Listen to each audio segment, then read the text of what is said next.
Welcome back, players. I'm Jack with 36 Cancel, and this is Coco the Weiss Cat, and welcome to another installment of my Showcasing 100 Weiss Schwarz decks video series. In these videos, I'll be showcasing a few of the nearly 100 decks that I own, focusing on a theme in each episode. I'll show the deck list I have for them, and briefly go over their significance and core elements. And in this episode, we have a big topic, because in today's video, we're going to showcase 5 of the heavyweights in Weiss Schwarz. These are decks that have absolutely cemented their names in Weiss Schwarz history as some of the most powerful and popular decks in the game. Obviously, I don't own every deck that's been big in Weiss Schwarz, like ReZero, Bang Dream, or Love Live Sunshine. However, let's talk about some of these giants and get right into why they made such a large footprint. The first deck you have to talk about when it comes to heavyweights in the Weiss Schwarz world is Sword Art Online. Now remember folks, Weiss Schwarz wasn't always dominated by level 1s that did everything under the sun for free, and level 3s that completely stop your opponent from cancelling. Back circa 2015, Weiss Schwarz looked a lot different, which meant that when the SAO Extra Booster with some of the Gun Gale stuff came out, featuring what we now consider some of the strongest and most famous SAO cards ever printed, Sword Art Online became the big kid on the block. Back in those years, SAO was absolutely the deck to beat, with its amazing level 1 combo, Zek and Yuki, which let you search out 6 cards from your deck with a full field without even reversing anything, and Last Shot Xenon, the level 3 that not only healed, but burned for a devastating 4 damage on attack. These abilities were widely considered game-changing when they came out, and these cards are still recognized as some of the best and most famous ever printed. And of course, we know that SAO's popularity in the West meant that the original SAO tournament deck would only get stronger. And with more recent sets, like Ordinal Scale adding things like Sister Fonda for Brother Lifa and a full standby suite, SAO is still a giant name in Weiss Schwarz, and even though the deck lists have evolved with a lot of the new stuff, you still see it in spades in any tournament. Another tournament dominator that carries a lot of weight to this day is Konasuba. Konasuba now has 3 sets and has long been respected as one of the most consistent and powerful decks ever to hit the tournament scene. This is in no small part thanks to its amazing back row union, which generates disgustingly consistent advantage, Bunny Girl Union, the level 1 combo that combines the best of all worlds, plussing hand, stock, and creating board presence, and of course, Konasuba's insane level 3 suite, having access to some of the best early plays in the game, anti-compression tools, crazy good secondary finishers, and a whole host of primary finishing combos that are absolute kingmakers, from the Megamine Burn and Clock Shoot from set 1 to the Megamine and Union Mega combo from set 3.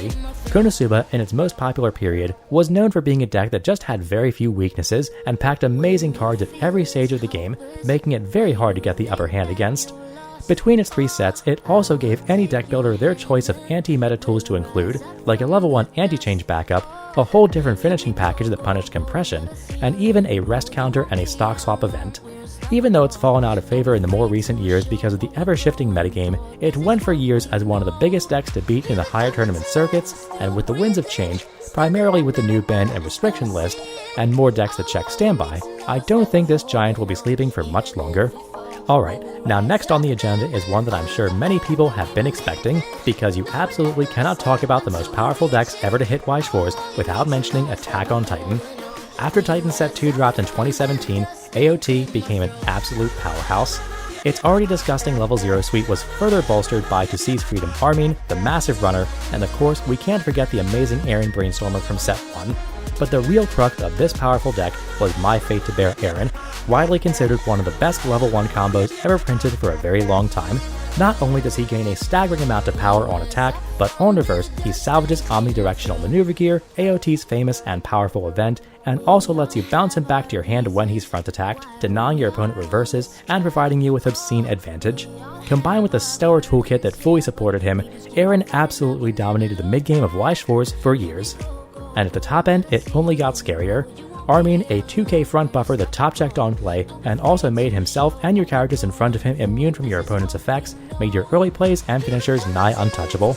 And finishers Titan had, with To Seize Freedom Mikasa, who burned for 1 twice on each attack for very low cost, creating an extremely consistent and powerful finisher. Titan dominated the metagame for years, and was the winning deck in Worlds 2 years in a row, piloted by Riaz Mohammed both times. It carried several best-in-class cards, and was absolutely the deck to beat for a very long time, likely making it the deck that stood at the top of the pile for the longest period of Weiss Schwarz tournament history. However, like all things, Titan's dominance in the meta wasn't permanent, and in the latest tournament results, Titan isn't even a blip on the map of representation. Why is this? Well, things changed, my friends, and the standby trigger, which Aaron often had a hard time fighting, gained a lot of power and popularity, and this meant in the more recent years, new heavyweights were crowned champions. And a recent big winner with a lot of steam in the current tournament scene is Standby Slime. Slime Set 1 did have a standby package, but it was pretty fucking bad, so in the years before Volume 2, Slime players leaned heavily into the level 1 memory compression Shizu combo, which is still very strong. However, with Volume 2, a whole host of new standby tools were introduced, making 8 Standby Slime a very powerful deck.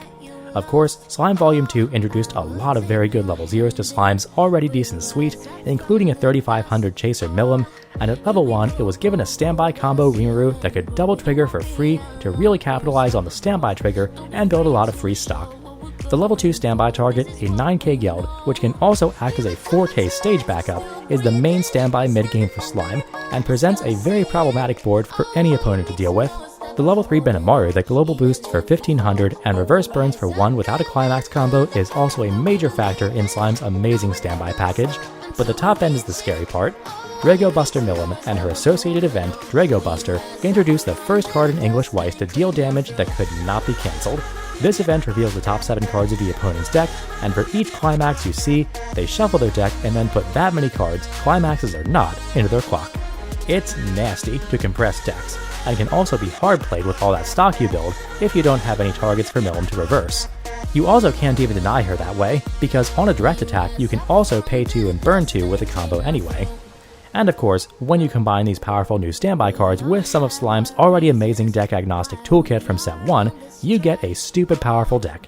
Standby Slime was the tournament winner for the American BRO and has carried a huge representation since Slime Volume 2 dropped, making it a current powerhouse. But this standby deck, somehow for all of its crazy features, is not the most popular, famous, or powerful standby deck in Weiss Schwarz. Yeah, you know what's last on the list here, none other than what many consider to be the strongest set ever printed, Date A Live and its 8 standby madness. There's absolutely no question that Date A Live in the recent months has 100% been the best deck in the format and the bully on the playground. Thanks to its insane standby targets that not only get huge, but also help you cancel more damage, and its package of support like a bouncing Brainstormer and a Cowgirl Top Checker that were tailored to support standby like an expensive custom-fit suit, Date A Live dominated the stage. And at level 3 you have none other than the most famous level 3 in English, Terrible Spirit Kurumi, and this finisher does everything, having an on-play heal effect and a standby combo where you choose one of 3 effects on attack. Either stock swap your opponent, shuffle 3 cards back into their deck, or pitch 2 and burn 3. Kurumi truly adapted to any deck and game state to close out games, and with standby she could stick around for multiple turns and drag your opponent through hell over and over again. In the year since its release last March, Date A Live has been the single most popular deck in terms of representation for most all high-profile tournaments, and has appeared in multiple spots in the top 8 if all of them. So realistically, what can you do against such a scary deck? Well, many players were asking just that question, and wondered what the game would look like going forward if everything had to contend with Date A Live. It was the tipping point on the scales that finally made Bushiroad introduce a banned and restricted list in English, and directly hit Date A Live's power centers. In a few days, the deck I've laid out here will actually be illegal to play in tournaments, as several of its most powerful cards have been limited. First off, Terrible Spirit Kurumi will now only be legal as a 2 of instead of 4 of, and second, you now need to choose one of 3 cards between these 2 Tokas and Yoshino, truly hitting Date A Live where it hurts. Now will these changes make the deck obsolete? Absolutely not. Date A Live is still a very strong set, and will absolutely still see wide tournament play. However, I'm hoping that in the coming months, these changes will open the metagame a little bit, and let us see more heavyweights emerge. Alright players, this is where I'm going to end this episode.